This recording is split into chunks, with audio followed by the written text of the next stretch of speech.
Eco park থানায় ঢুকে পুলিশকে মিষ্টিমুখ করালেন দিলীপ ঘোষ। পুলিশকে বলছি, বাংলার মানুষ আপনাদের এখনো ভালোবাসেন, ভরসা করেন, আপনারা আপনাদের মতো কাজ করুন, ডিউটির মতো ডিউটি করুন, এমনই মন্তব্য দিলীপ ঘোষের।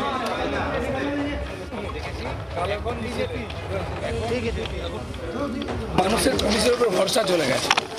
পুলিশকে এমন জায়গায় নিয়ে যাওয়া হয়েছে, তাদের মান সম্মান কিছু নেই, কাজ করতে দেওয়া হয় না, বাধ্য করা হয়। তারা কাজ করতে চায়, এটা ভোটের দিন আমরা দেখেছি।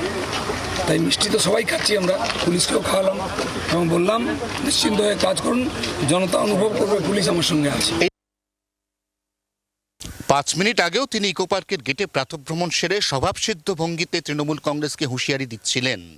তার 5 মিনিটের মাথায় প্রাতঃভ্রমণ শেষ করে একেবারে হনহন করে হেঁটে এই ইকোপার্ক থানায় ঢুকে গেলেন দিলীপ ঘোষ। পুলিশকে মিষ্টিমুখ করালেন, পুলিশের মনোবল বাড়ালেন।